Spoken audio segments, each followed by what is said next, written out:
graduation, or when they screamed that we had made it. I am nervous for the stream, but I hope it's gonna go well. On me. I've come to terms with all the bad memories. And school is just a building, the people come and go. Yeah, one day this place will be fully unrecognizable. So I won't be at reunion 10 years down the road. But you'll see me, yeah, I bet you'll see me on the billboards. Billboards, on the billboards.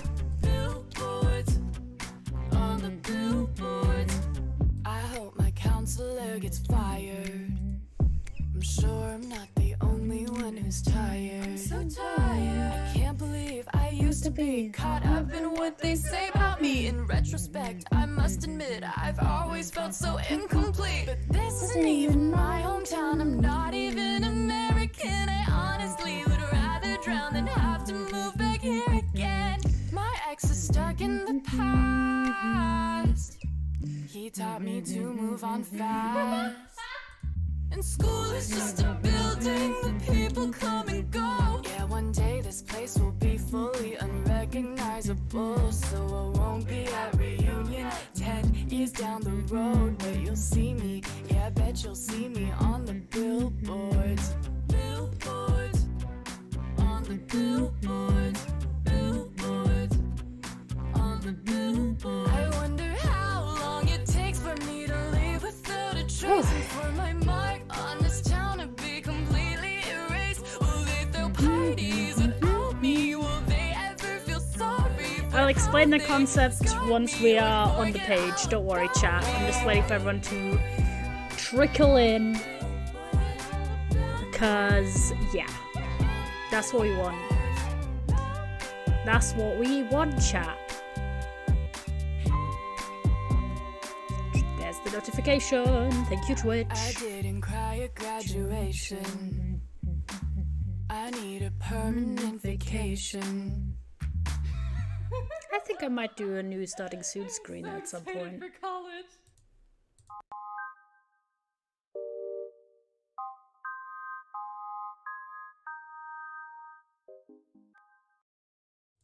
Chatters. Wait, let me put on some music, because this is gonna be a strange stream, and I see you've sort of grasped the concept, but I will explain, chat. This is the harebrained idea I came up with today. Alright, here you see a list of books. Alright, you can see that they're numbered on the side. There you go, I can scroll down here. There you go. This is a list of books that I own. Okay, I'm gonna go to 10, so you can have like a little bit of a taste, right? And the whole concept is, you guys give me numbers like you're doing right now, and I will pick that specific book up and read you the first opening line. Plus, we're gonna talk about it, if I've read it, and you know, we can have a little bit of a chat. Originally, my concept for this was read you the first chapter, but, you know, copyright laws were a little bit dicey, but I feel like an opening line is perfectly fine. Giving them free promo. I'm using Goodreads, which is owned by Amazon, so Jeff Bezos, don't come down on my head. I'm giving you free promo for the gamers of the world. Alright, so I'm gonna test this out, right? I'm gonna scroll down and see which book is number 72, because that was the first number mentioned. But a few little asides. Not included are graphic novels, audiobooks, and like anything else that I feel like isn't fitted for this concept, right? Books like that I'm already selling or something, you know. Just the good stuff. These are books I've read or not read that are currently on my bookshelves. So, to illustrate the concept perfectly, right, we are gonna go and look at what number 72 is on this specific list. 72, my friend, where are you at? Which book are you? 72. It's a book called Death Penalty, Fair Solution, or Moral Failure. Get it off to a hot spot here. And you already see 69 up there, which is Doctor Who, Night of the Humans. So I'm gonna get those two books, and I'll be right back. I'll have to run to my bookshelf all the time and take off my headphones, take them on. So I'm getting exercise, also something new for gamers. But I'll be back. Doctor Who, Doctor Who, Doctor Who. Yeah, I think the sorting system is based on when I added them, and I bought a bunch of Doctor Who books at the same time. So that's why they're, like, grouped together. But give me a second, I'm getting those books. Night of the Humans and the Death Penalty book.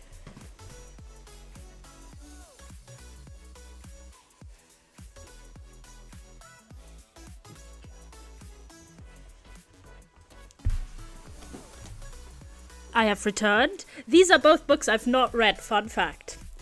Let's start off with the cheeriest of subjects, Death Penalty. This is a book by USA Today, and it's meant to be like a discussion book, I think. I got this in a random eBay package. So we're gonna look, what are they starting out with? Okay, the first sentence in the introduction. It's meant to pull you in on the subject of the death penalty, chat.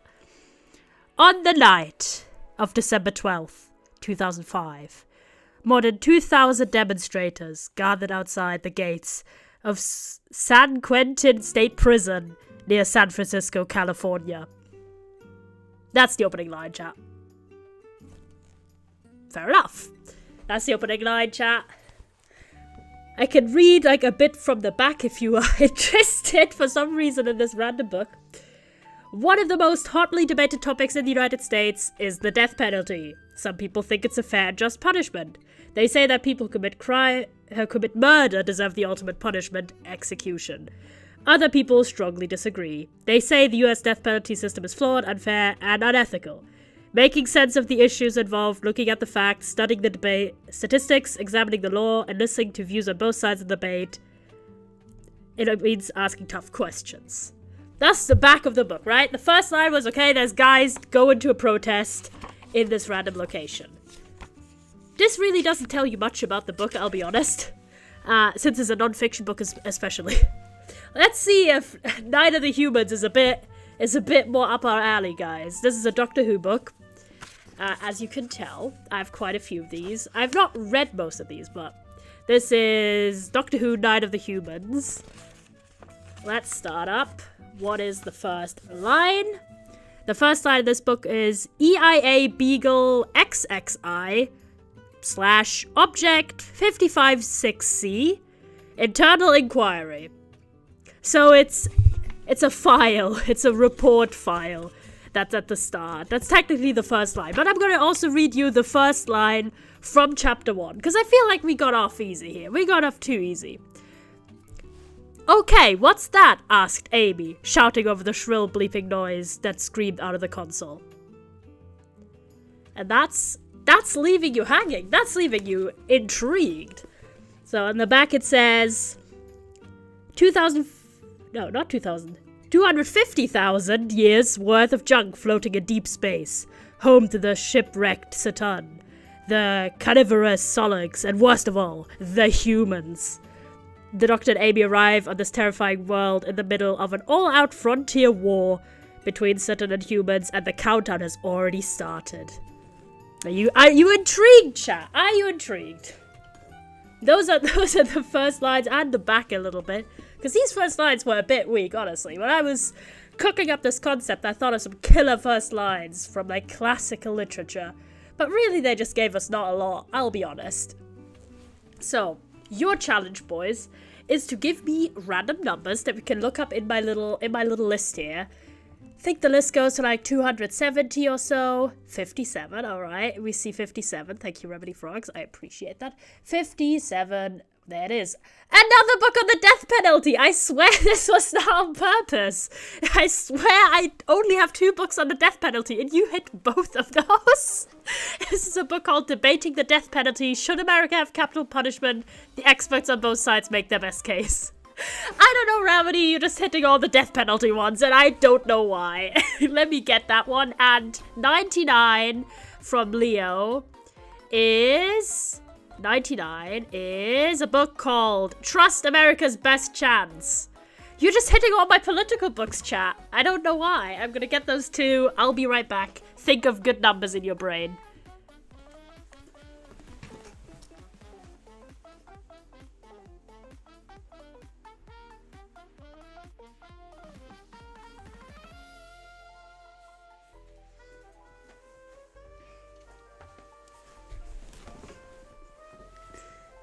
Why are they all about America? I don't know. I just really am interested in American history and politics. I just like those books. And mind you, so far, none of the books we've picked are books I've actually already read, which is why you're not seeing any star reviews on the side here, you know? That's why. Alright, first, debating the death penalty. Should America have capital punishment? What is the first sentence? Oh, it's a fact chat. You're learning today. You can tell your parents, today I watched an informative Twitch streamer, you know? Not a guy who just plays Minecraft for like hundreds of hours, but a guy who's teaching you the real facts, right?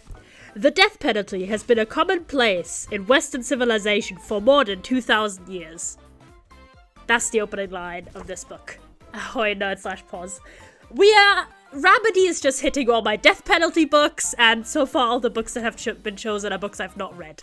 So I can't really talk much about them, unfortunately. But on the back of this one, it says, every few years, current events brings a fresh round of heated arguments about the death penalty, a highly contentious and often highly emotional topic. I like how the music is absolutely not fitting at all, but it's fine. This volume brings together 7 experts, judges, lawyers, prosecutors, and philosophers to debate the death penalty in a spirit of open inquiry and civil discussion. So both of these books I got in like the same package on eBay. I also got like a random term paper with it, because why not? Because I was like, these look cool. It was like £1 in equivalent, like financially. It was quite a bargain. And these books sounded like interesting because they are offering different perspectives. And yeah, if you don't know, I didn't know they would all be about the death penalty. I don't know, Rabity, you're just hitting the death penalty ones. The next one is the first line from Trust America's Best Chance. Let's see what this one has as the first line, chat. We're just reading mostly like introductions or like the first sentence from a chapter. Okay. This is an intro. Driving south of State Road 933, past a freshly mown green field where my high school once stood, I make my way home from an errand. My eye falls on a sign marking the city limits. That's the first line in the introduction. If we're looking at the first chapter, what's it say in the first chapter? The first line is, the young man got out of his vehicle and approached ours with a tentative smile. This tells you nothing about the contents of this book, admittedly. This is a book by one of the former candidates in the 2020 presidential election in America. You guys don't give a shit about this topic, but I was quite passionate at the time, and I did like this author's previous book, which was like a memoir autobiography, so when he came out with another book, I thought it would be interesting. The whole concept of the book is, trust will be our essential tool as we face unique challenges of the decade ahead.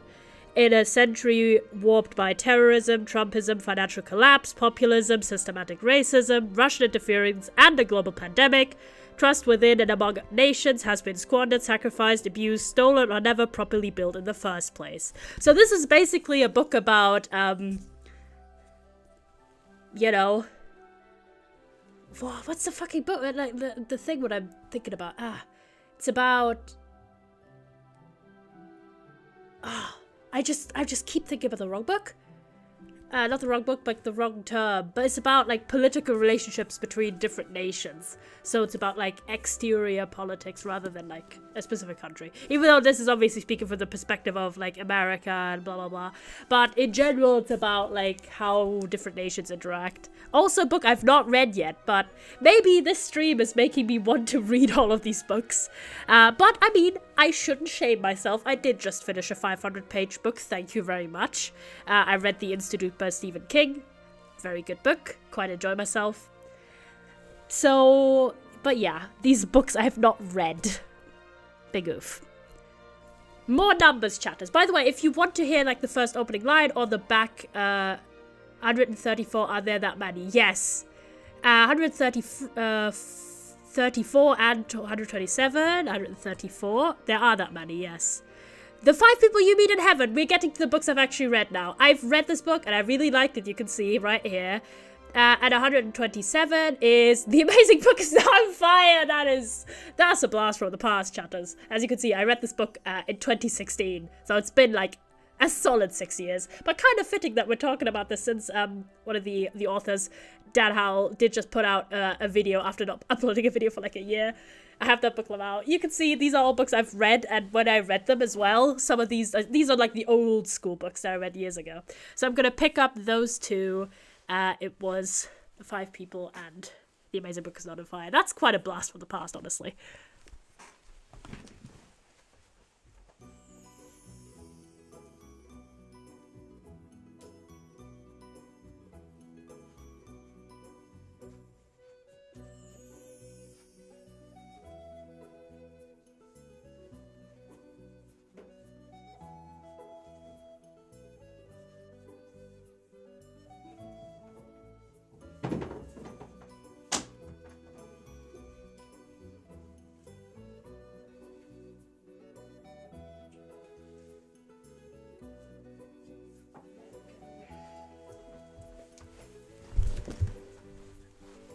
I dropped so many books from that ledge. Like, I had other books on top of it, on The Amazing Book Is Not on Fire, and it just all fell down, but it's fine. I'll fix it later.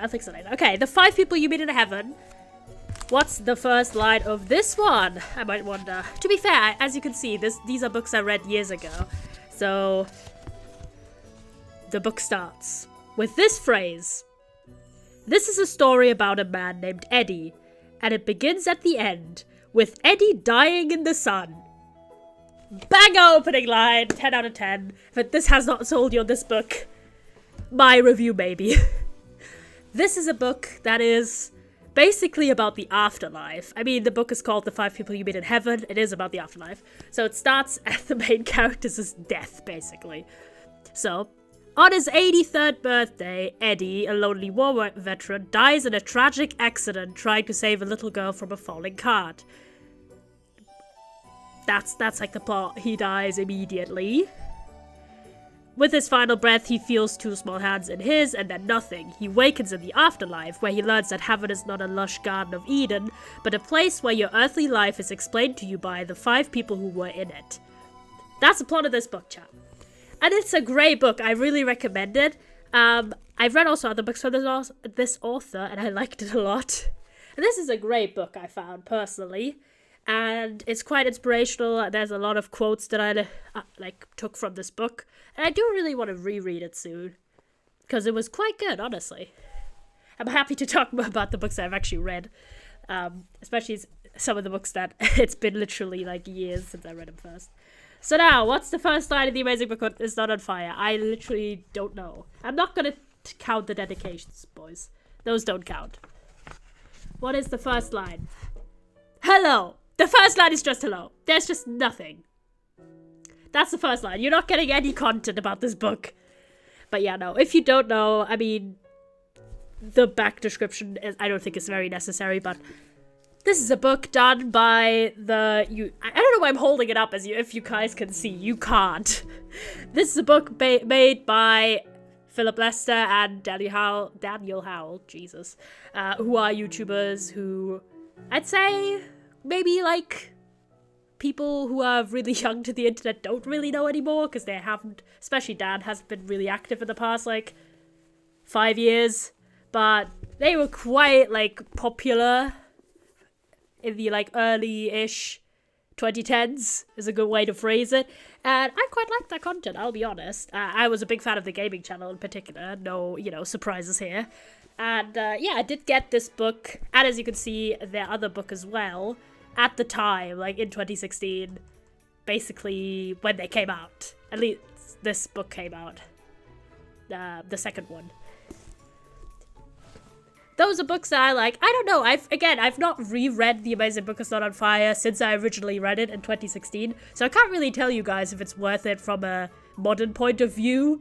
I just still have it because A, I want to reread it, and B, because I fondly remember it as a nice read and a well constructed book from a content perspective. Because there's lots of pictures in this one, and there's different stories when they came out. Yeah, I know this is not the books came out, not when they came out as people. If you don't know, they did come out, but several years after the publication of this book in particular. Fun fact: I also own Dan's other book, What's the fucking title of it? I always genuinely forget it. 1 second. You Will Get Through This Night, sorry. Which I genuinely recommend from a modern perspective. Yeah, it's sad. It's sad. I too think about it like, oh man. Like, but the gaming channel ended in 2018, man. It's been years. But yeah, You Will Get Through This Night, which is Dan's latest book release. Came out a year ago or so. I highly recommend you guys that one specifically. Because it's just such a good read. It's about mental health. It's about coping. It's about trying to find your way in the world and your internet presence and everything. It's a really, really helpful book. I really enjoyed it. It's one of the few books I have ever pre-ordered, and I really recommend you that book, guys. Next numbers, chatters. Again, also, if you see a book on your screen right now that you think, hey, I want to hear the opening line or a little bit about... No, don't bring out that whole meme, please, Red. But if you see a book that you want to hear the line on the screen, that one's also fine. Okay, 12. How to Win Friends and Influence People, chat. Just getting genuine helpful and help for the chatters. Chatters, this is how you can actually have any friends. I've also not read this book, so that says what it says about me. I'll get this book in a second. Think some fun numbers, boys.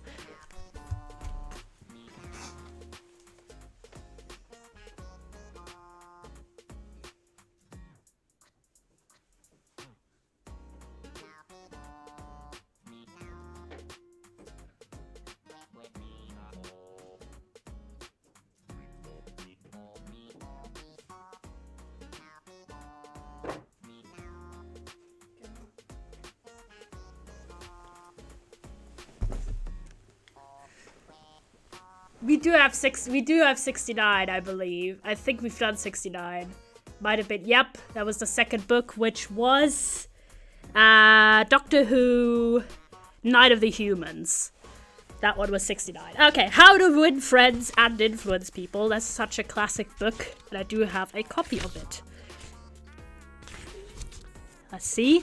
I am going to give you words specifically from the preface from the revised edition, and then from the first chapter as well. 42. Okay, we'll do 42 after that, I think. Okay, the first line in the preface is, or the preface is, How to Win Friends and Influence People was first published in 1937 in an edition of only 5,000 copies. Alright, this tells you nothing about the contents of the book, just that it's an old original book. Okay. But I'm going to read you the first line from the first chapter, which also apparently doesn't tell you anything, chat. On May 7, 1931, the most sensational manhunt New York City had ever known had come to its climax. But you don't get to know anything about it, chat. You have to get the book if you want to read more than the opening line. But basically, the whole concept of this book is that this is one of the most groundbreaking guidebooks of all time. How to Win Friends and Influence People will teach you the 6 ways to make people like you, the 12 ways to win people to your way of thinking, and the 9 ways to change people without arousing resentment, and much, much more. Like, this is basically the original, like, sort of business type, like, sort of self-help, social type book. It's like the original, and I've never read this, but I want to, and I know my mother has read this and thought it was quite good. So I think my dad also read this. It's like the book that if you are starting out sort of as a young adult or person in the world, they tell you to read, basically, sorry. But yeah, that's this book, and it says over 70 years in print. The original still the best. Who knows? Yes, Dream was 100% in this book in 1931. You know how it be. 42. Okay, okay, chatters. 42. What do we have? The year it snowed in April. Funny that you say. It's Tuesday. It is, in fact, Tuesday. Bambi, do you want to say a number so I can pick 2 books in one run? So we do have 42. The year it snowed in April. what's it out of? Books I own, and I will read you the opening line of the book corresponding to the number you say. We've gone through quite a few books. Some of these I've read, some of these I've not read. If you don't see any star ratings, I've not read it. Okay, 27. What's it saying for 27? A Problem from Hell, America in the Age of Genocide, Bambi. That's your book. I don't know why you guys are just hitting my, like, intensely political books for some reason, but you are. We've had 2 books on the death penalty so far. I'll get back with those 2 books.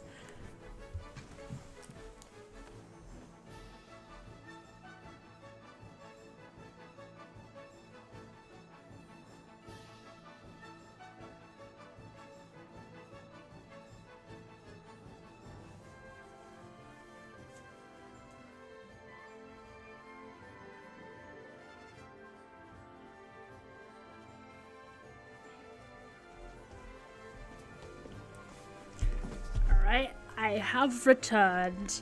The year it snowed in April. I do also give you, like, the description of the book and tell you facts about it if I've read it. I also feel like this music is just not vibing, so we're gonna actually switch to my legitimate reading playlist. Whenever I'm reading, I listen to this one Spotify playlist, which is just piano music, chat. And it's just calming. But yeah, the year it snowed in April. There you go. I am giving you the opening line. I'm not gonna give you the opening line. Okay, I will actually give you the acknowledged lines. No, I did put, like, all the books that are applicable, but I love the line from the acknowledgements. I wasn't going to read this to you, but I think it's just incredibly funny. As with all my blessings, I thank my Heavenly Father for giving me the talents, the will, the drive, and the determination to accomplish yet another goal.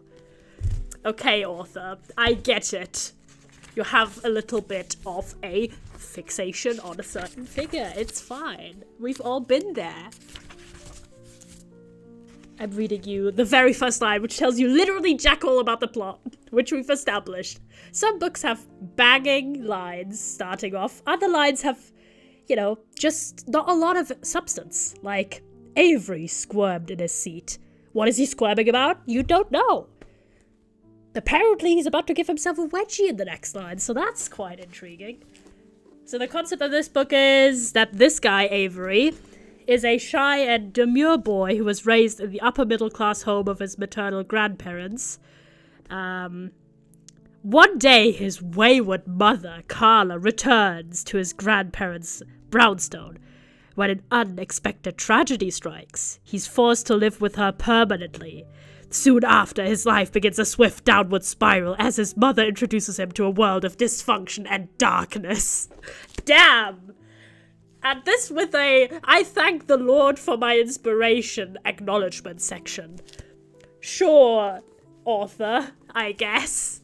I've not read this book, but I did find it quite intriguing. I bought this secondhand. Now Bambi yours. A Problem from Hell, America in the Age of Genocide, which I bought not knowing that this is quite a hefty book. Chat, this is actually a book that has about 600 pages, and this is a non-fiction book, mind you. Sadly.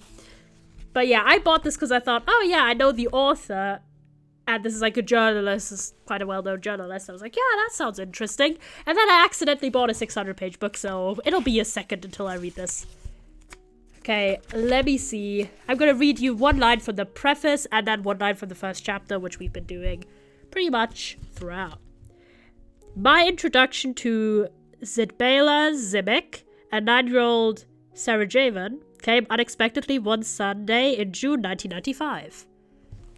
So have you not read Black Flamingo yet? I've not. I'm sorry. I'll get to it. I'm just gonna get shamed for all the books I've not read, because it's all the ones that don't have the stars filled in here. I'm sorry. Okay, so you don't know anything about this 9-year-old though, Soz chat. Okay, what's the first line in the first chapter? On March 14th, 1921, on a damp day in the Charlottenburg district of Berlin, a 24-year-old Armenian crept up behind a man in a heavy grey overcoat swinging his cane. You don't know, but in the next line, apparently he murders the man. Fun fact, and he shouts, "This is to avenge the death of my family." So it's starting off intense. So the concept is, this is this specific journalist she asks the haunting question: why do American leaders who vow never again repeatedly fail to stop genocide? I really can't read. Oh my god. Repeatedly fail to stop genocide, drawing upon exclusive interviews, reporting newly declassified documents. She provides this answer in this book, right? A groundbreaking work that tells the stories of the courageous Americans who risked their careers and lives in an effort to get the United States to act. So yeah, this is about basically... foreign policy is the one I forgot. I'm so stupid sometimes. It's about American foreign policy and how that's not always quite so bright and shining as, the American politicians would like to propagate. So I'm quite intrigued, actually. And the writing style sounds pretty interesting so far. I'm just someone who is intimidated by big fat books, especially if they're non-fiction. So we'll see when I get to this. Chat. Also, if you see, for example, a book like The Black Flamingo on screen, a number you can already see, right? And you want to hear the first line or like the back of the book, feel free to say that number as well. Part of it is, of course, naming a number you can't see and then be surprised. But just pick any number. 57. Okay, 57. Where are you? Oh, 57 we already had. We already had Debating the Death Penalty. We had two books in the... I don't have that many. Also, how come we keep on shooting political books? I don't know. It's not quite 91,000. I've not owned that many books, Bambi. 20. On Writing, a Memoir of the Craft. Alright. I've not read that one. And 43 is The War That Saved My Life. Alright. Let me pick those two up from the shelf. These are also books I've not read. By, the lack of star rating, it's kind of evident.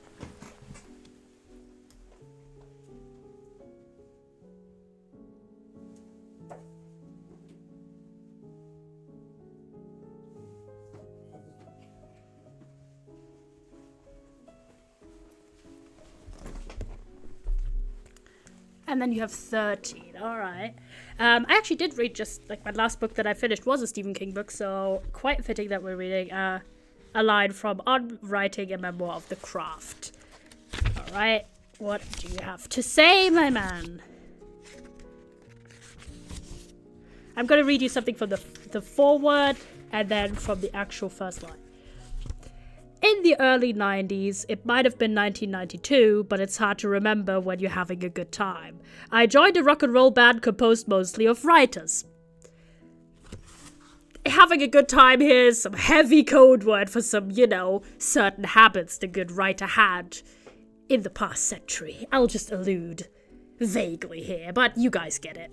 But I didn't know he was in a band. That's quite fun. And then the first line from the actual book is... Why does this book have 3 forewords? I don't know. The first line is, I was stunned by Mary Carr's memoir, The Liars Club. You don't know what it's about, but apparently I will spoil it for you. It's because she's a woman who remembers everything about her early years. Which, yeah, I will say that would stun me as well if someone just knew everything about their life. But it says at the back, part memoir, part masterclass by one of the best-selling authors of all time. This superb volume is a revealing and practical view of the writer's craft, comprising the basic tools of the trade every writer must have. So it's basically a guidebook on writing, and those are always really interesting, and most of the time they are by writers that people like, because they're like, how does that guy write like that? I've not read it, but I want to soon. Next one is The War That Saved My Life. I think this is a middle grade book. Yeah, it's for young readers, ages 9 and up, so all of you are in the age group chat. And if you're not, you're gonna be banned. Imagine reading books. I really want to get back into this book I'm reading, but I have zero motivation right now. That can happen, it's like an up and down, I found. Sometimes I'm really, really in the mood, like at the moment, where I'm just flying through books, I'm just really into it. But other times, I read like a book or 2 a month, and I'm like not motivated at all. But it also depends on what else I'm doing in life, so don't worry, chat. as you can see, we've only had 2 books so far that I've actually read already. I just own a bunch of books from different, purposes. Some I've bought, some I've been gifted, other ones I found in free bookshelves or little free libraries if you have that in your neighborhood. But the first line from The War That Saved My Life, quite a provocative title. Ada, get back from that window, Mam's voice shouting. Didn't say anything else. But yeah, this book is about a girl called Ada, and the back is saying, Ada's 10 years old and has never left her one-room apartment. Her cruel mother is too humiliated by Ada's twisted foot to let her outside. So when her little brother Jamie is shipped out of London to escape the war, Ada sneaks out to join him. So this is like I guess a middle grade book about presumably World War II. I don't know, I just found the title really provocative, The War That Saved My Life. Man, I have so much spit in my mouth, Jesus Christ. But yeah, that's the concept. It's presumably World War II, about a unique perspective, I suppose. It's about reading. Interesting chat. Again, I have not read this, but it's like a middle grade book that's really easy to read usually in terms of, the print is bigger and everything. And we do have number 13. Any other numbers, chat? Because then I can pick up multiple books in one run. And look what 13 is. The Catcher in the Rye. The most basic book of all time. Also, fun fact, literally the only book I've ever been gifted by my grandfather. My maternal grandfather, mind you, my mum's dad. This is the only book because he was like, you like reading, right? Specifically, you like reading English books, right? And that was like the only one he had. And he was like, do you want The Catcher in the Rye? I was like, sure, I guess. Because I've never read it, fun fact. Not even in school. And then 45. Wow, no thank you, essays. I actually just put this aside to read soon, so that's quite exciting. I'll get those 2 in a whiff.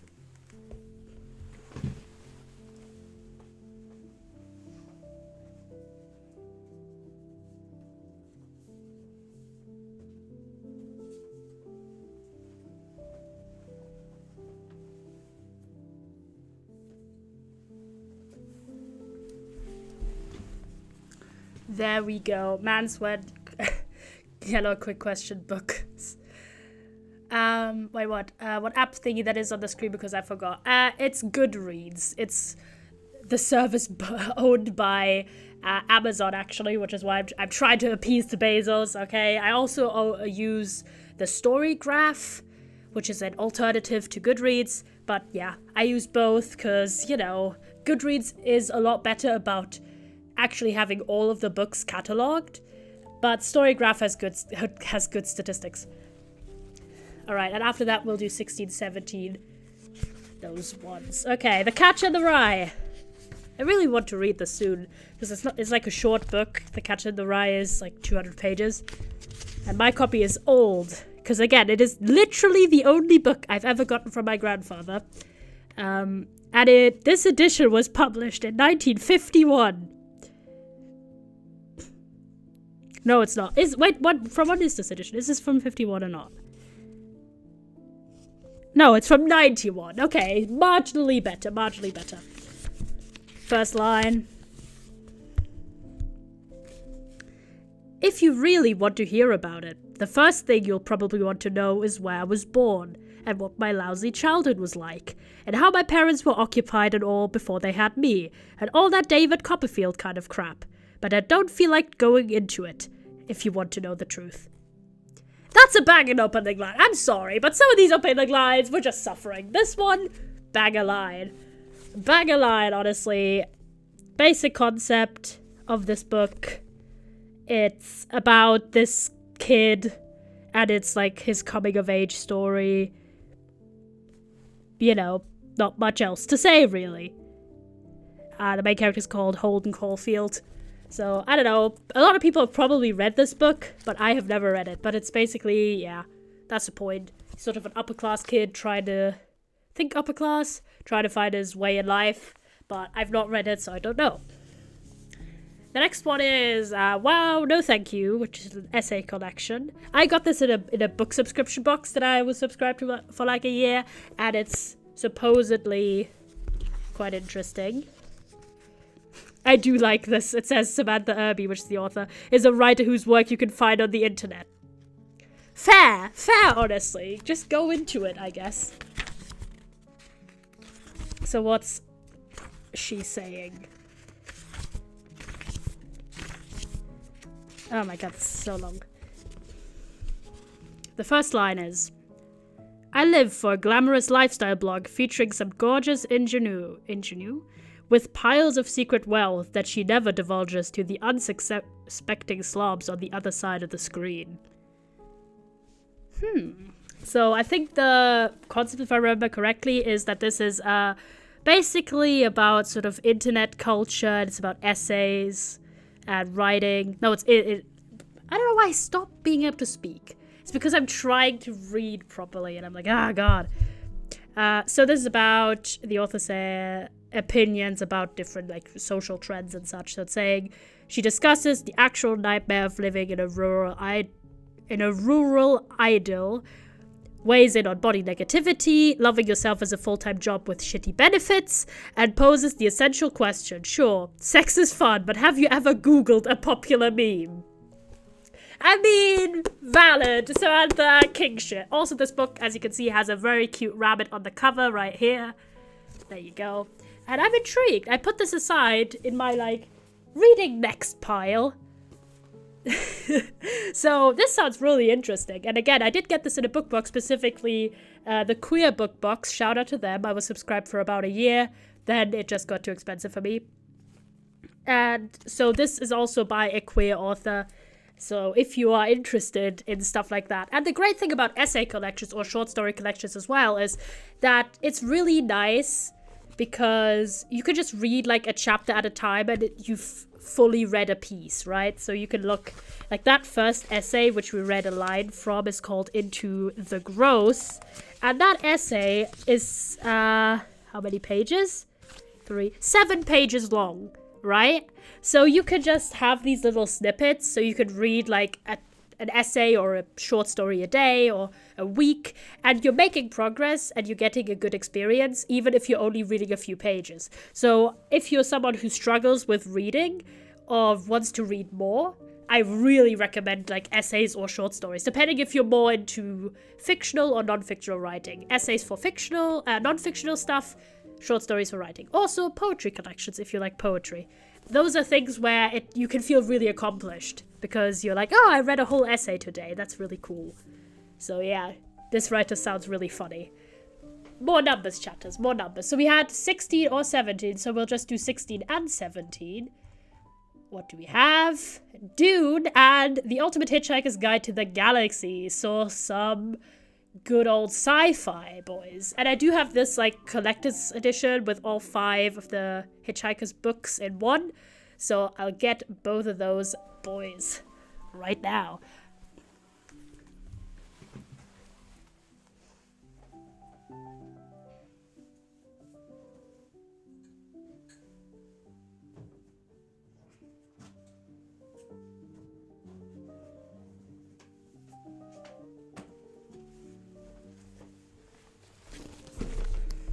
Oh, jeez.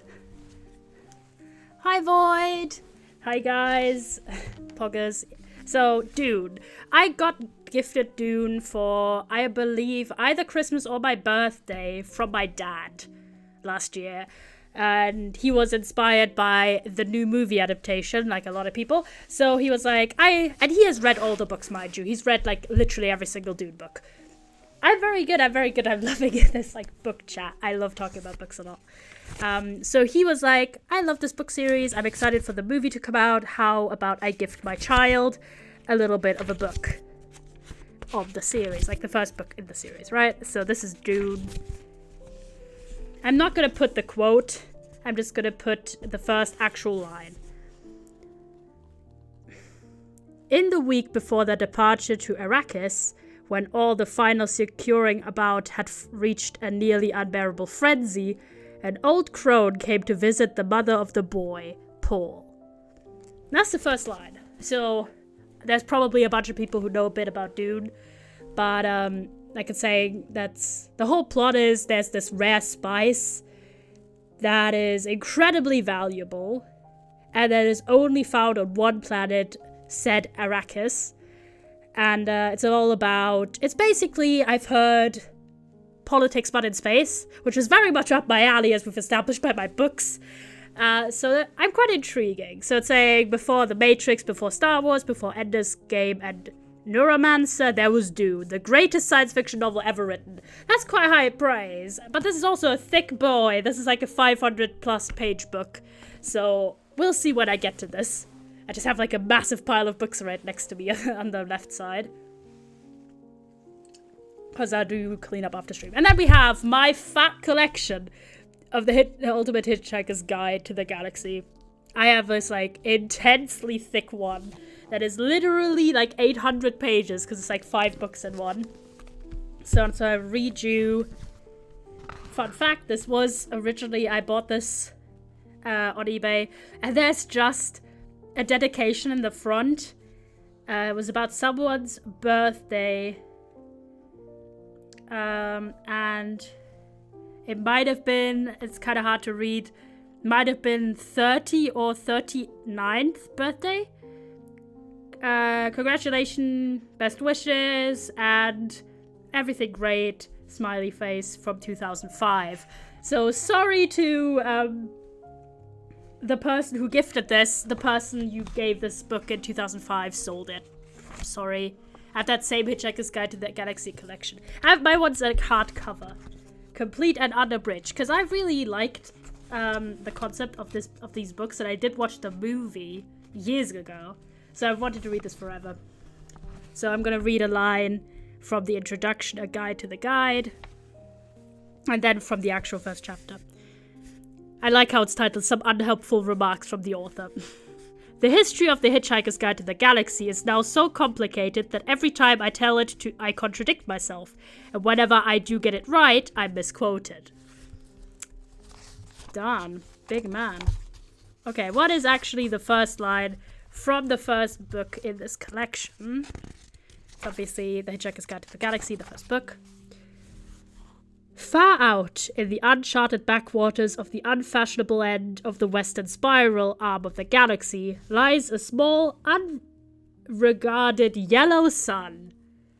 What's the range number? I think, can look it up 1 second. The range number is 270.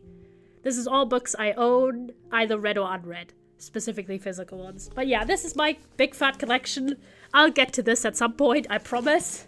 Because I'm really intrigued by the first book specifically, and I presumed the other ones would be good as well. So I got the whole thick book here. Let me see. I'm trying to not let this pile topple over in like 2 seconds. I'll check out. Oh geez, 119. All right, now let's go. Which one is 119? Harry Potter and the Goblet of Fire. As you can see, I read this a long time ago, chat. Quite a long time. So I'll get that one. If you have another number, chat, so I can just do like a 2 sprint at once, feel free to put out a different number as well. We will get the Goblet of Fire. So I do have a copy of this. Did I tell you, by the way, I did eventually get a book ordered in January, then bought books because of a coupon. Guess what? One of the books I bought this weekend is also postponed for delivery again. Sadness. Oh my god, you're putting so many numbers, chat. Okay, we have Goblet of Fire, and then we have 55. There you go. Number 55 is Taking on Theodore Roosevelt, How One Senator Defied the President on Brownsville and Shock American Politics. Just, you know, I'm just exposing the amount of unread politics books I have, chat.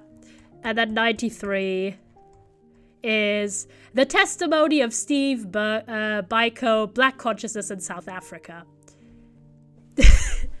You're putting too many numbers, chat. I'm going to pick those 3 and I'll do another run in a second. But oh my god, you're just picking out the political ones, chat. And it's not my fault.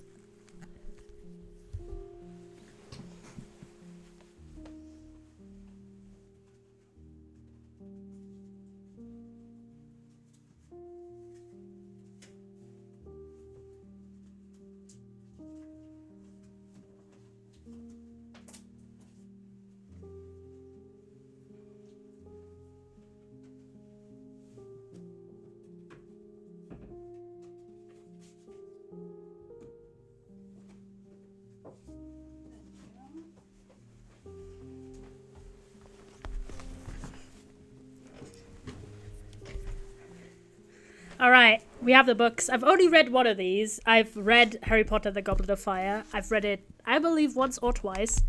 And I do have a nice little hardcover edition, but I will probably... Yeah, I mean, I presume everyone sort of knows the general gist about the Harry Potter books. I don't think I need to give you a content summary on that one. But let's start with the first line of this book. That's quite a good opening line, I'll be honest, what follows. The villagers of Little Hangleton still called it the Riddle House, even though it had been many years since the Riddle family had lived there. If you know anything about Harry Potter, you know what specific family used to live there. This is the fourth book of the Harry Potter series, which is all about, you know, the Triwizard tournament, in which there's indeed a Goblet of Fire that is like the entry, sort of, to get into this tournament. I'd say this is basically the book in which that series turns relatively serious. It's like the book where all the characters have to grow up forcefully by, you know, death and trauma. But, yeah, it's quite a good book. Also, I've not read it in ages for various reasons. Then we have another one of my political books that I've not read because it's a thick boy. Taking on Theodore Roosevelt, How One Senator Defied the President on Brownsville and Shook American Politics. This is basically a book about specifically Theodore Roosevelt being just a little bit racist, you know, just a tad. And I did get this book ages ago. I got this like more than 2 years ago, and I've not read it yet.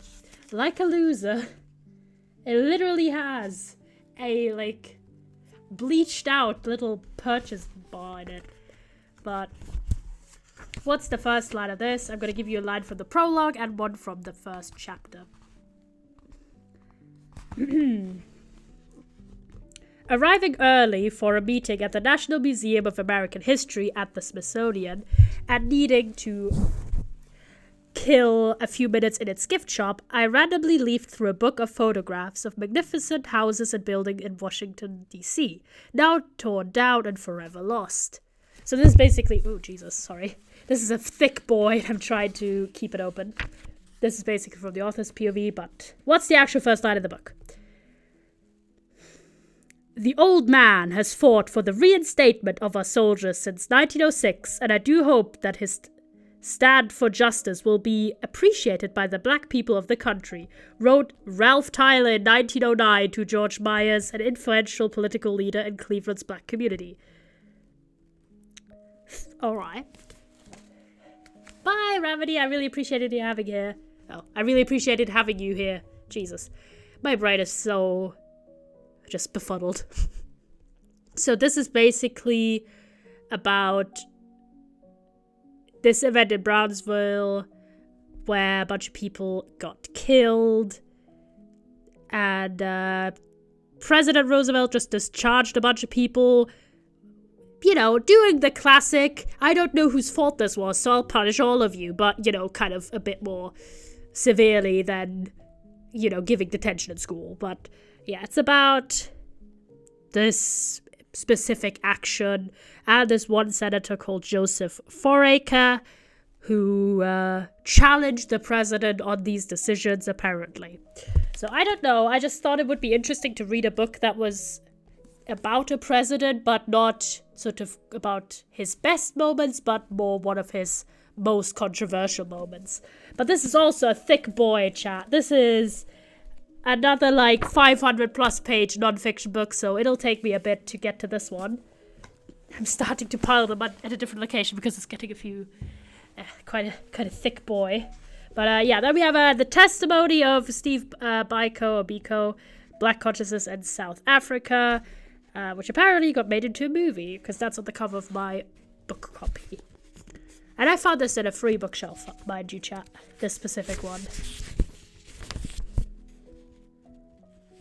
Okay, this is the... I'm not going to list you the list of acronyms that it's put at the front. Okay. I'm going to read you a line from the introduction and then a line from the first chapter, as we've been doing constantly. On May 2nd, 1976, David Sogert, senior counsel for the defense in the trial of Satha Sivan Cooper and 8 others in Pretoria, South Africa, called to the witness stand Stephen Bantu Biko. Interesting. I just got a book like that and I dislike it a lot. Oh, no blurb, only reviews. Yeah, that's terrible. I hate it a lot. I feel like it's such a trend amongst book readers, by Void, to hate that practice, but they still keep doing it, and it's so annoying. It's the worst. Alright, come on, book here. Where is your thought process in chapter 1? Oh my god, this introduction is like 800 years. Okay. From the first chapter. This direct examination of Biko by Advocate Sogert traces the evolution of black student thought from a criticism of the predominantly white National Union of South African Students, NUSAS, to the formation of the South African Student Organization, SASO, which sought to embody black experiences and to promote black ideals. Interesting. Oh, Jesus, sorry, I just crapped the microphone. I'm just giving you so much just unpleasant sounds. But, yeah, this is apparently about this guy who was part of this student movement in South Africa to center black voices. So that's pretty poggers. I think it sounds really interesting, but it is quite small in this writing, and I didn't have this book for that long, honestly. I got this, I think, a year ago, but I don't want to read it, because it sounded really interesting, and I'd never heard of Steve Biko before, so I was like, how about I read about him, you know? Alright, let me see what numbers you did that we didn't have. 176, and then 18 as well. Alright, 176. No, wait, yeah, it was 176, right? Yes, 176. These are books that I have, in fact, read. Date Me, Bryson Keller, which is a YA LGBT novel. And then we have 18 from Rabity, although Rabity's already left, but we'll still do 18. Where's 18? A People's History of the United States. Rabity is just hitting all the political ones, but so you're gonna get the exact pie chart of what a lot of my bookshelves are about. It's like a lot of YA, and it's a lot of random political stuff. You know, but I'll get this. 1 second.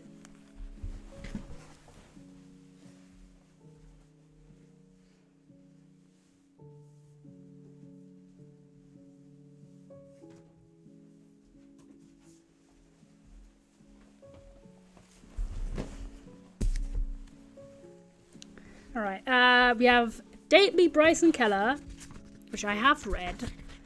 Mind you, we'll go to the 176 real fast so you guys see the book cover. It's very nice. There you go. That's the book cover. That's also the edition I own. There you go. And I'll give you the first line from the prologue and from the first chapter, because I'm not a degenerate.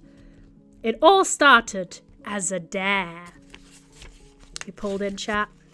You pulled in. And then the first line from the first chapter. Mornings in the Sheridan house are known to be loud and chaotic affairs, with Mondays being especially disastrous. I mean, that's quite a mood. But yeah, this book is about this specific guy called Bryson Keller, who accepts a dare to go out with the first person who asks him out every week. And basically dates that person for a week, but none of those things last. But then the twist is that the guy gets asked out by another guy. Shock factor. And it says on the back, he never said it could only be girls. Yeah, this is like the hot popular boy in the school. Like, he's literally a soccer captain. You know, he's like the Nick Nelson in this universe, alright? Everyone's just looking for him. And literally, this is very much, if you liked Heartstopper, like, this is the book for you, chat. Like, this is a really good YA novel. I quite liked it. You have this really just sweet story about taking a chance and being brave, but also sort of like fake dating in a way. But one thing I would say is, again, you see, I like this book a lot, and I think it's a good book, but there has been a little bit of a controversy that a very, very similar plot was previously done as a manga, I think. So that is an asterisk. I personally thought that this did enough of a like transformative job, and the idea is not that original, but I would like preface this. At the time when I read this sort of scandal about this book was not as well known, so I read it without that being a factor, but it has been brought up, so I will say that as a little asterisk. But yeah, I would say the general concept is it's just a fun YA novel.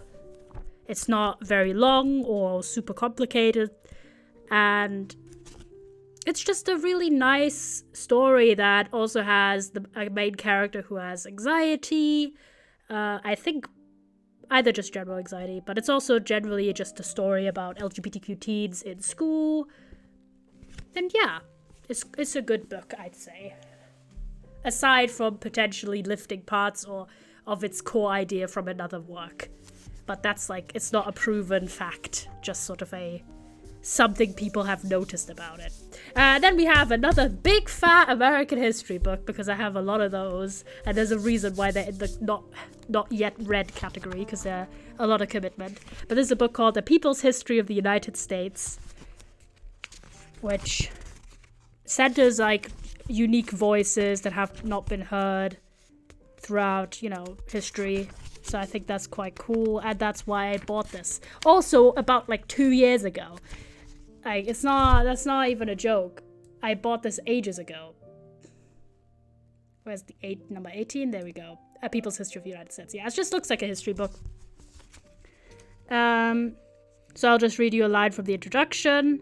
This is an older book as well. This is the 35th anniversary edition of this book. Howard Zinn fundamentally changed the way millions of people think about history with A People's History of the United States.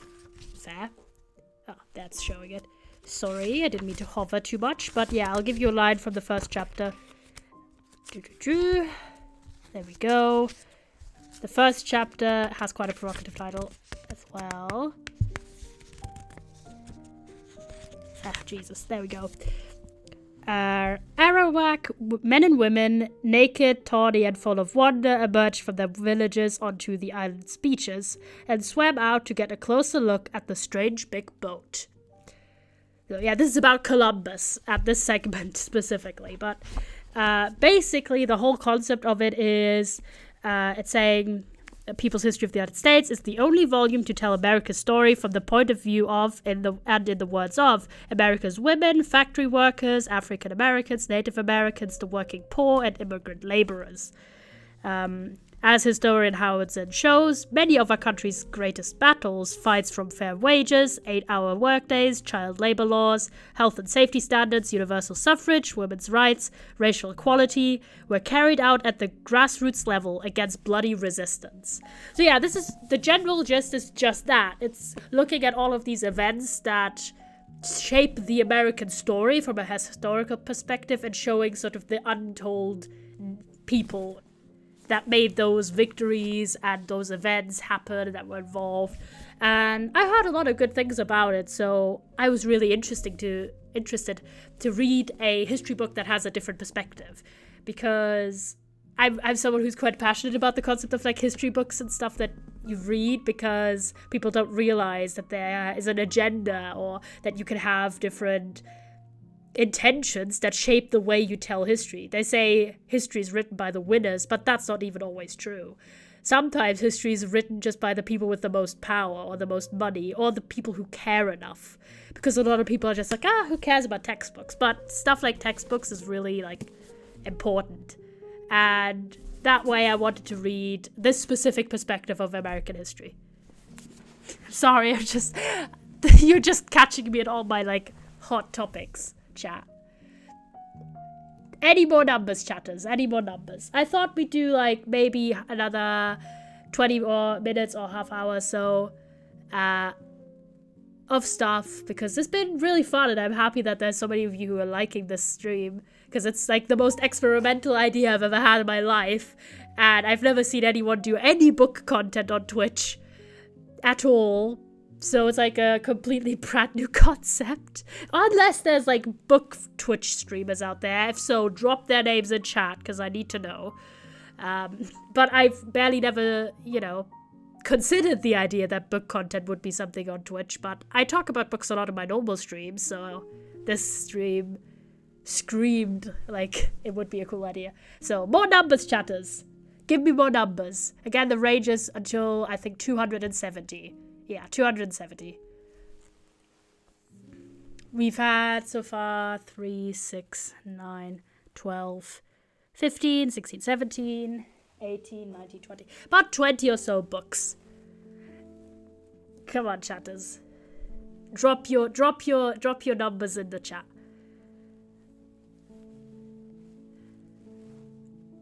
We've only had like 2 or so books that I've actually read, though. Because you keep putting the low numbers, which is all books I've not read. Because I think they're read by sorted by when I read them, which the books that were unread are at the top. So maybe some high numbers, or just any numbers. 111, alright. What is book 111?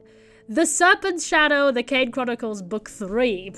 Which I bought in advance. I don't own the second copy, but I own the first book of the series, and I've not read it yet.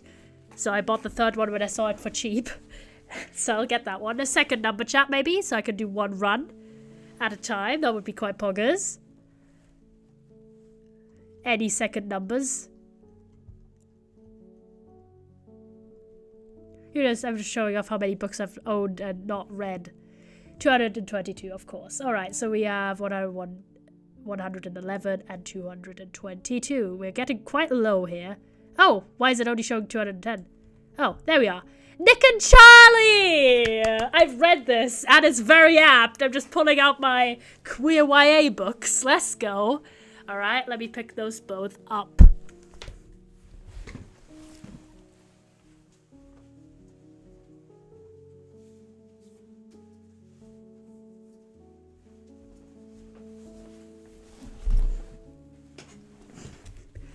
Finally, the gays win. Alright, so The Serpent's Shadow is, first off, at 111. There we go. The Serpent's Shadow is the third book in the Kane Chronicles, which are written by Rick Riordan, or Riordan. Don't know how to say it still. Who wrote the Percy Jackson books. And this is his series that is centered around Egyptian mythology, which I'm quite exciting. And, I'm going to read you 2 lines, chat, because the first line is just sad. Sadie Kane is here. If you're listening to this, congratulations. You survived Doomsday. That's the start of this book, which is, again, the third book in a series. So even if I had read the first book, I couldn't really tell you anything. But it's basically about these siblings who are learning to follow the path of the ancient Egyptian gods. That's the point of this series. It's about like them discovering their family's heritage, I think. So if you like, I presume, since I love the Percy Jackson books and the Heroes of Olympus series, that I would love this as well. So I already got some of the books in advance at this point. Next, a book that I have actually read, as you can see by my little rating down here. I read this a year ago. Because I was ahead of the trend. I'm not going to call myself out like that, but I did read my first stuff of Alice Oseman in 2020. Don't come for me. But yeah, no, I'm a big fan. And Nick and Charlie is a novella that is associated with Alice Oseman's first book called Solitaire. And it's centered, of course, around Nick and Charlie, which are also featured in the Heartstopper graphic novels and the TV show. So if you are, at the moment, obsessed with Heartstopper, this is something that's probably crossed your radar. And I'm gonna read you the first line. this is from Charlie's POV. As head boy of Truham Grammar School, I've done many things. What has Charlie done? You'll have to get this book to find out. But the basic point is that this is at a point where Nick and Charlie are firmly in a relationship. Their relationship's established, you know. But now it's saying, okay, everyone knows that Nick and Charlie are the perfect couple, that they're inseparable. But now Nick is leaving for university, and Charlie will be left behind at sixth form. As the time to say goodbye draws closer, both boys begin to question, is their love strong enough to survive being apart? Nebula! Hello, my mans! After all, first loves rarely last forever. So if you're looking for Nick and Charlie from the Heartstopper series and you're looking for some angst, maybe you are at the stage of life yourself where it's about going to university, I highly recommend this book. It also has gorgeous art by Alice Oseman inside as well. So if you liked the Heartstopper graphic novels, there's no lack of art in this book as well. And it's quite short. Again, if you're struggling with reading a lot, this book is... how much? 150-ish pages. So 160. So it's quite a slim book, and part of it is also art and drawings. So I'd say this is like such a great book to get back into reading, or to read if you're not someone who is a fast reader, or maybe you don't have a lot of time. Great book. Really recommend it as well. Just quite a slim little volume. It's quite nice. Hammer out some more numbers, chatters.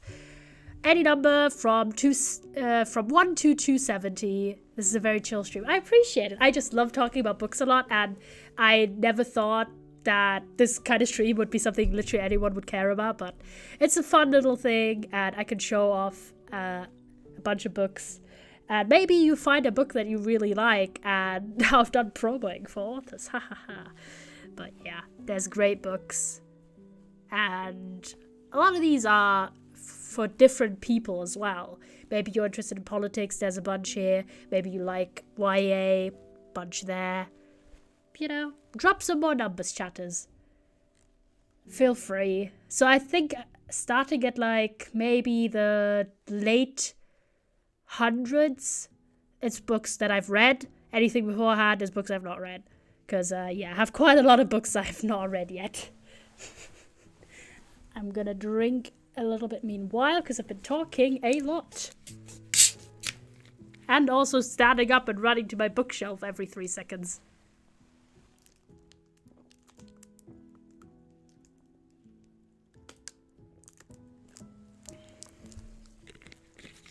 Any numbers, chatters. Can be a number you see on screen as well. Oh, if you're seeing it right now here, this is the book that I read from the author of Trust, America's Best Chance. This is the book I read, and as you can see, I quite enjoyed this book. Also read this a year ago. But yeah. More numbers, chatters.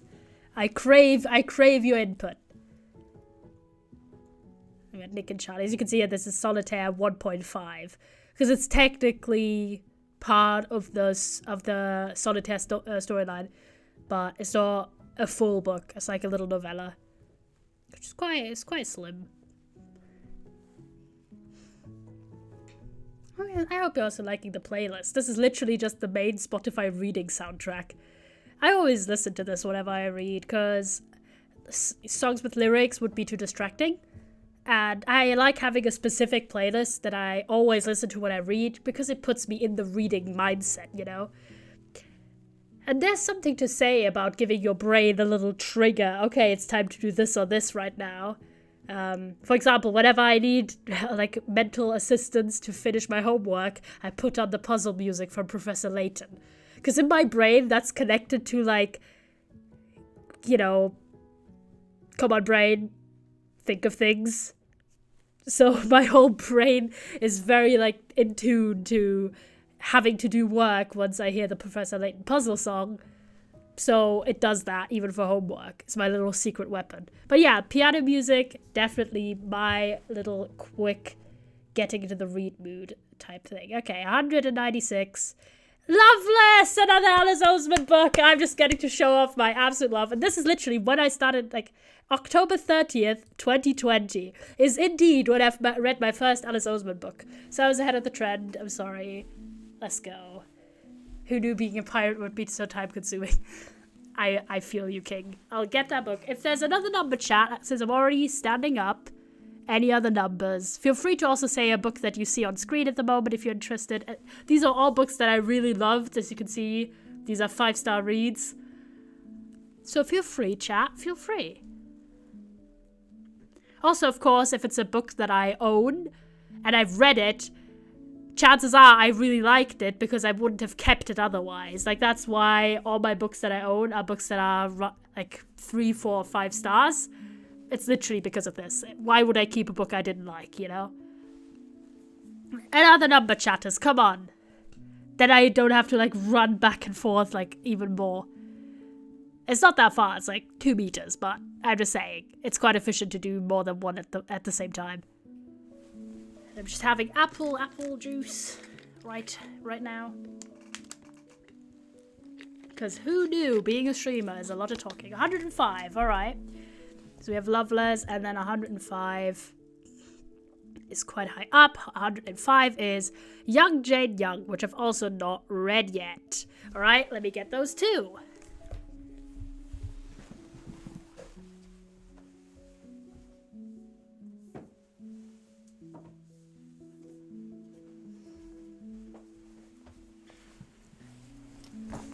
There we go.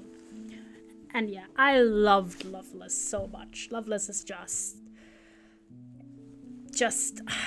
it's just such a good book. It's so good. It's so good. But let me read you the opening line from Loveless.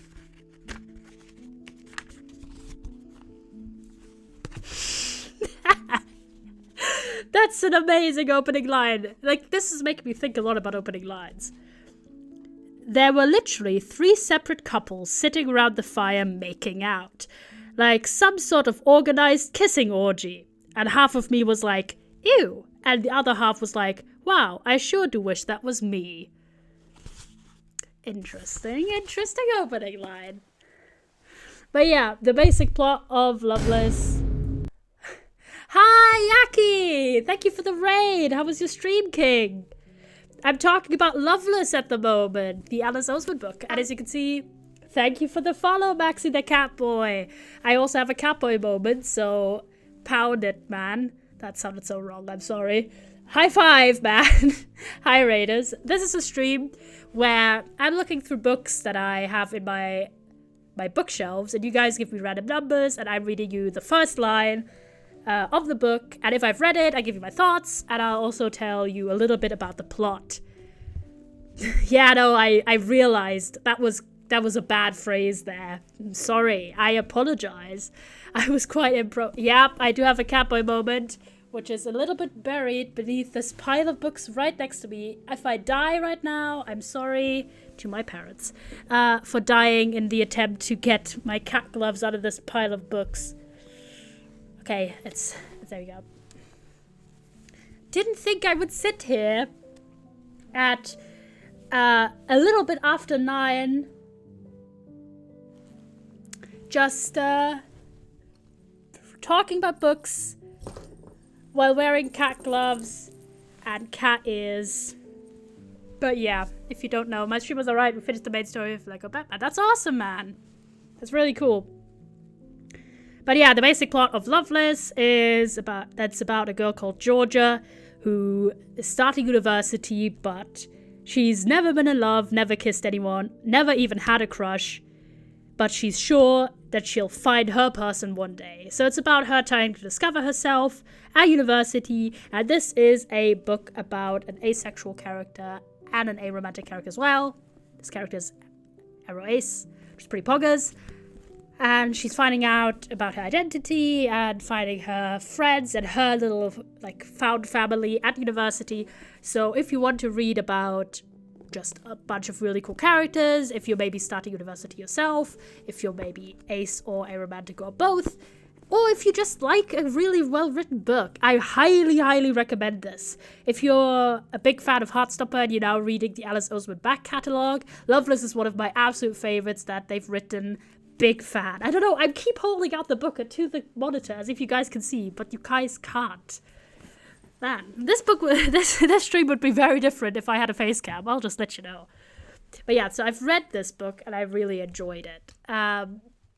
It's 100% one of my favorite books of like all time. And then 105, which was given as well, is Young Jane Young, which I've not read yet, but I thought the cover was really interesting and the plot description sounded cool as well. So I'll read you the opening line. Let's go. This is a great line, chat. You're hearing a fucking banger now.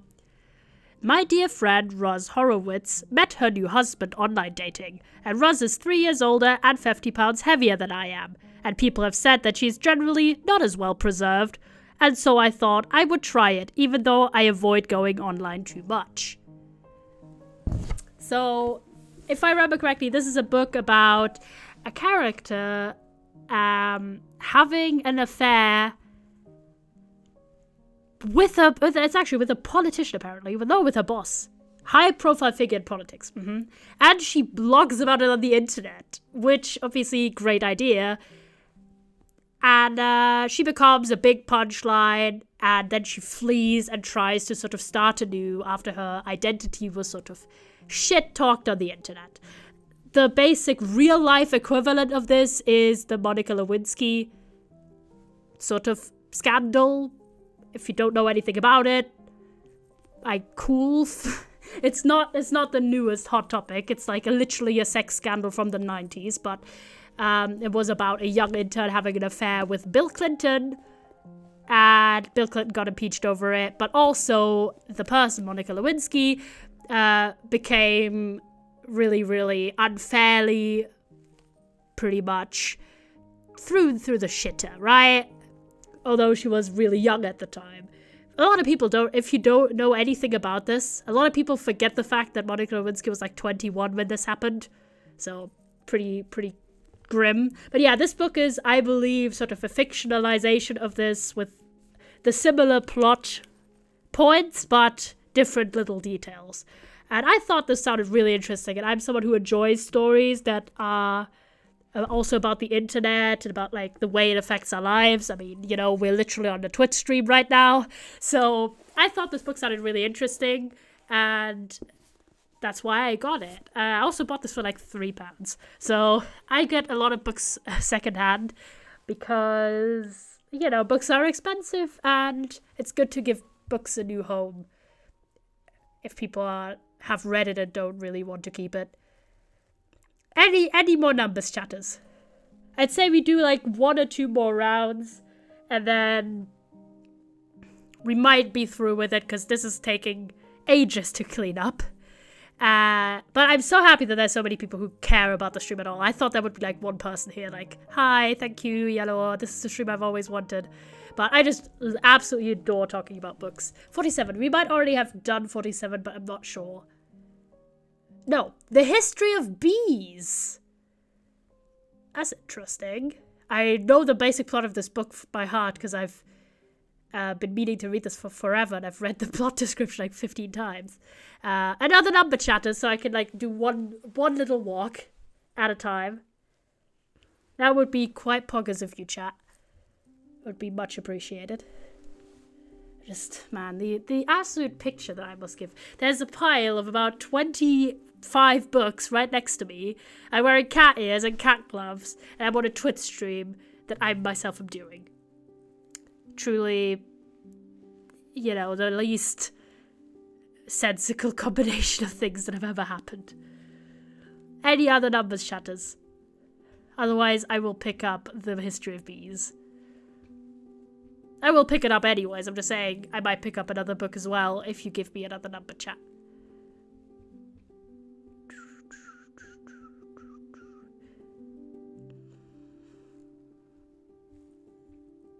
I will just take a sip of my little drink meanwhile.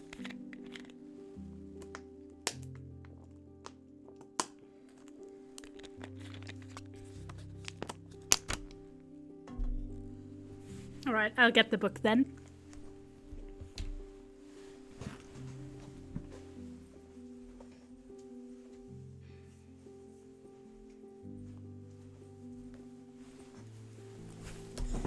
God, the bells. The bells are the worst part of it all, chat. You don't even know. The bells are so distressing. But yeah, The History of Bees, which has a gorgeous cover, mind you. What's the opening line for this one? Back, I'm here and I'm queer. Welcome back, Void. Right, The History of Bees. Like oversized birds, we balanced on our respective branches, each of us with a plastic container in one hand and a feather brush in the other. It's the opening line. But yeah, the basic plot of this book is that it's 3 perspectives. One is set in the 1900s and stars a biologist and merchant who sets out to build a new type of beehive. Then a perspective in the United States and England, and it's about a beekeeper who's fighting a battle against modern farming. And then the third perspective is in China in 2098, and it's about a person who hand paints pollen now that bees have disappeared. So overall, it's basically a book that takes a look at the history and general trend of bees and beekeeping, and I personally find that quite interesting. I read a book called The Bees some years ago, which centered the perspective of a bee and about like the culture, and it was such a gripping novel that when I saw another book that was centered around bees and a bees type storyline, I was like, poggers! So I got this book. I've not read it yet, but I'm very interested because it reflects in the past, obviously, historical actual events, but this whole bees going extinct is something you might have heard about, so this is speculative fiction. It's also saying it's dystopian and electric, so I'm very interested in this book. I think it has a lot that it could potentially offer from a narrative point of view, but also inform a lot of people about bees. More numbers, chatters, more numbers. I crave your input. And by the way, thank you, boys. Like, this stream would literally not be possible without your participation. So, thank you so much. I really, really appreciate it. And I hope you enjoy my ramblings about various books. For anyone who might be new in the chat, if you are thinking of a number that you want to put forward, do put it forward as a little information. Numbers 1 to about 160 or 70 are books I've likely not read, whereas numbers from like 170 to 270 are books I've read. So if you want to hear thoughts on books that I've read, suggest one of those numbers at the back.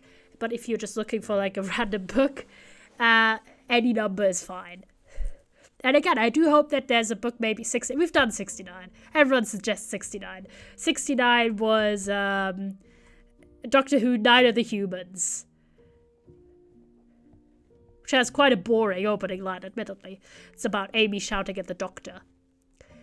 But yeah, so if you see, like, even if you see a book on screen where you're like, I wonder what that book's about, I want to hear that opening line, feel free to suggest any number, basically, up until 270.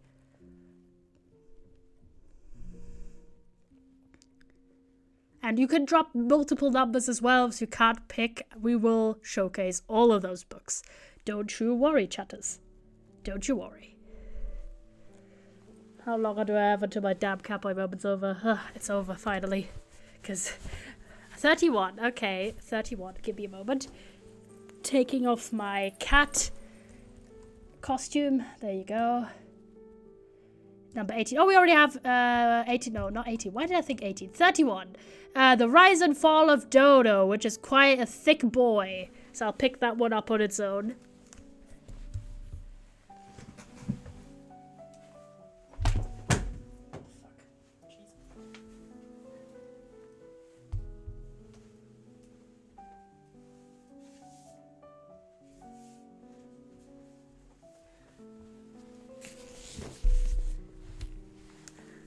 This is one of the thickest books I own. This is literally 752 pages, which is why I've not read it, chat.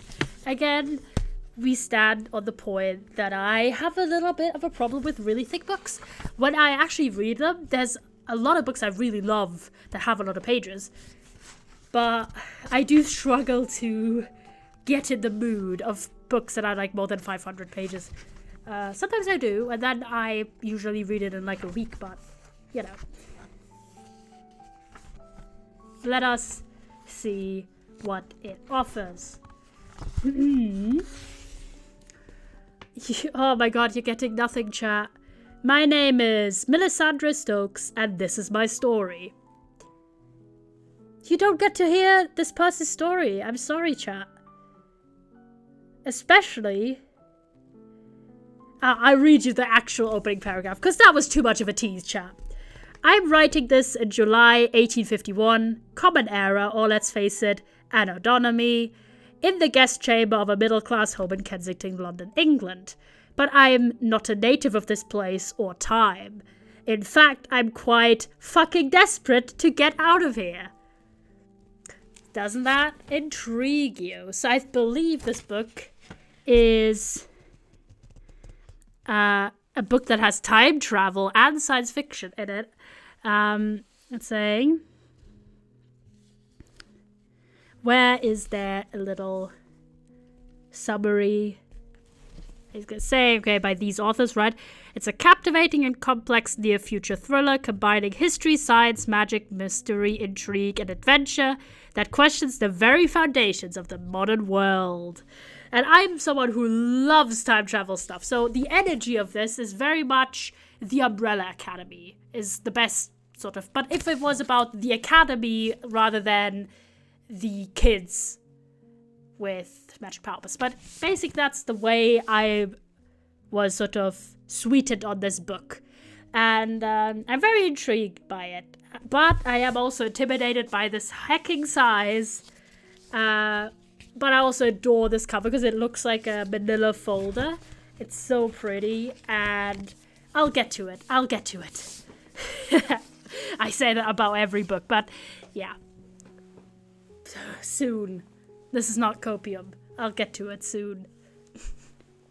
More numbers, chatters, more numbers. I really want to do like one more book that I've already read and then maybe one other book. 2 more numbers, chat. And then I think I'm good for today because this is like a lot of cleanup.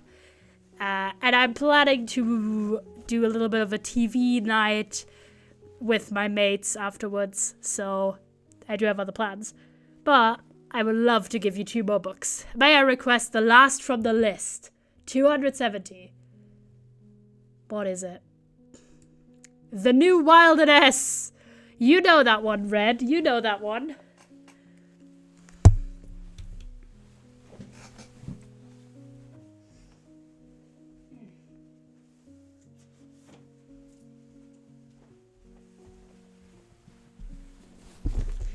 There we go. We do have The New Wilderness. What is the opening line of that one? My copy has quite a bit of tabs in it. Please let it not be a shit. Oh, yeah, no. Okay, I will read you this line, but I will give a trigger warning in advance, because this is not a bad book. As you can see, I gave this 4 stars. But it has, like, one of the literally worst opening, like, pages of any book I've read recently. And I spent so much of that book trying to just digest that. But if you are at all bothered by relatively graphic content, if that's something that's not chill with you, just zip off for like 3 seconds while I read this opening line.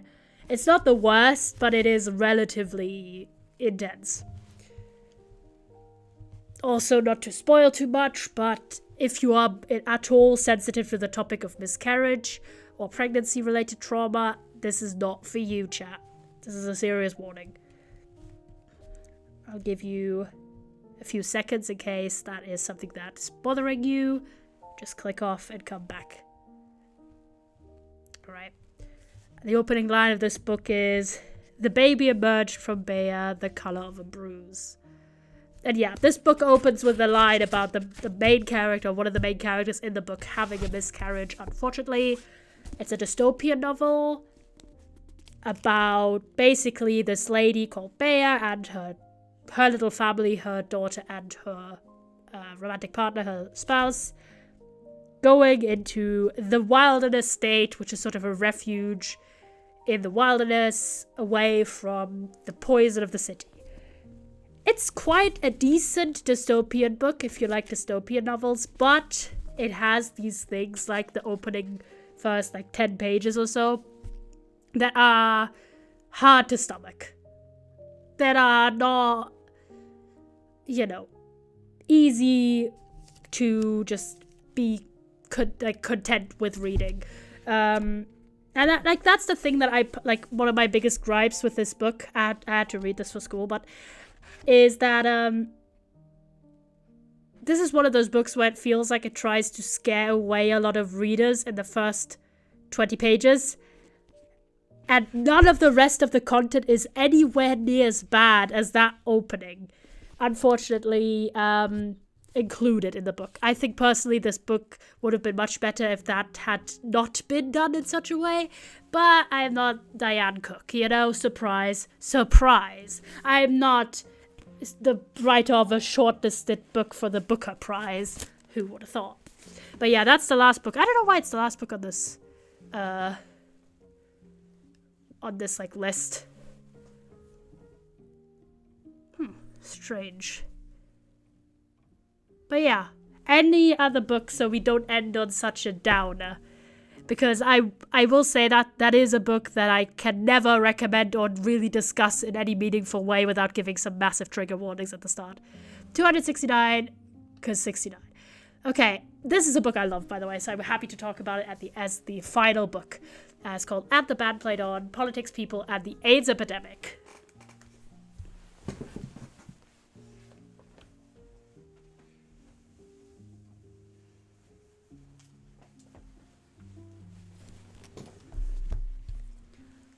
There we go. This is also a big boy, but what I actually did read.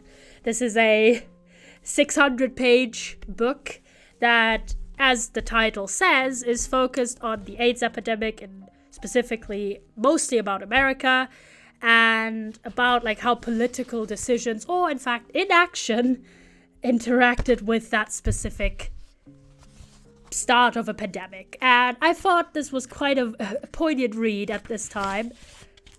When I read it,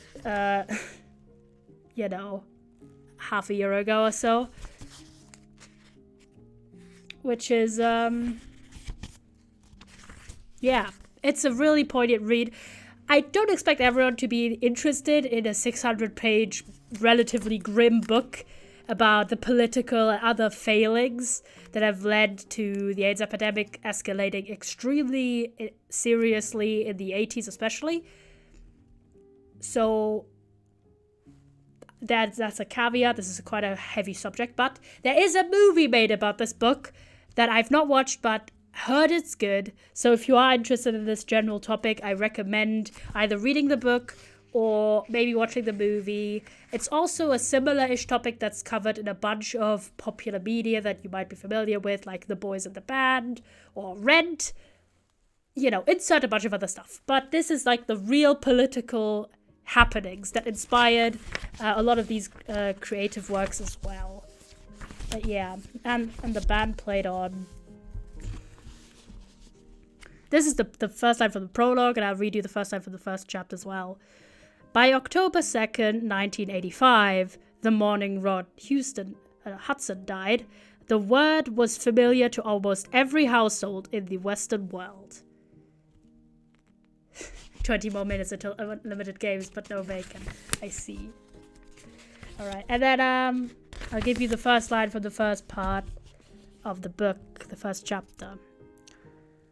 Tall sails scraped the deep blue night as rockets burst, flared, and flourished, red, white, and blue, over the stoic Statue of Liberty. This is not really a fun fact to bring along, but I've read this book, and I found it extremely illuminating. It's basically saying that the original sort of patient zero event of the AIDS epidemic was July 4th, Independence Day in 1967. No, 76. Sorry. I always read those numbers wrong, but yeah, that is the original sparking event because that was a place where a lot of people had some some specific intimate contact, which did the original spread in the US specifically, not in anywhere else, because there were other cases previously. But yeah, if you are someone who's interested in not just medical history, but queer history, because AIDS is such a looming part of the recent history, I would recommend either reading this book, watching the movie, or watching one of the fictionalized sort of works that were inspired by the actual real-life people that were involved at the time. So I did mention Ryan Rent, I mentioned The Boys in the Band. There's also other books that discuss this specific topic, and I think it's really important for anyone, but especially if you're LGBT and you're interested in queer history, read books like this. Randy Shilts, by the way, the author, awesome guy, has also written one of the seminal books about Harvey Milk, who you might be familiar with from the movie Milk, but in general queer history. One of the first notable gay people who ran for political position in the United States and was sadly assassinated. But yeah, Randy Shilts is a great author, and he's written this book, and he's written other books from this sort of perspective of a journalist who was also a gay man. And Randy Shilts unfortunately also died from AIDS, but his work sort of lives on. And like my edition, for example, of this book was like republished in 2021. So his work stays really relevant, even though he has been dead for decades at this point. I don't know why I made this so sad, but yeah, this is a really illuminating read. And if you want to get pissed off as shit at like politicians and like interest groups of some like special interest and business and all of these like gears in that machine that just absolutely missed every fucking line to do the right thing. If you want to get pissed off as hell, read this book. If you want to get informed, read this book. Like, this is one of the books that I would recommend if you can overlook the 600 pages. I recommend this to everyone. It's extremely riveting in its writing. It's really pulling you into the people and all of their drama and what happened and all of these people, how they experienced this is the focus on like the early 80s, so right as everything started to go down. But yeah, so I hope in this stream I could sort of have like a little bit of entertainment, but also show you that I read a variety of books. I read a lot of books about politics, but I also read like cute YA stuff and a lot of like fluffy things, because you gotta have a good literary diet, chat. You gotta have a good literary diet, you know? So yeah, I have this like little list so you can see other books that are quite popular. I also have Minecraft books, by the way, so you know I'm a true gamer. But yeah, I absolutely love reading and I love talking about books, and I'm so happy that you boys enjoyed the stream because it's the most random out there concept anyone could ever have to do on Twitch. But yeah, if you see any books, or if you want to talk about books, do go on my Discord. But if you saw any of the books today and thought, hey, that one sounds like something I would really like to read, go to your local library or your local bookshop, get it. If you only read a book a year, you've already expanded your horizon. And maybe you find something, a new author, a new topic, a new writing style that you really like. There's books that I didn't include in this, including audiobooks, ebooks, and graphic novels, because all of those make it really hard to read you an excerpt. But those are also great options if you're trying to get into reading. And we are gonna raid. We're gonna raid.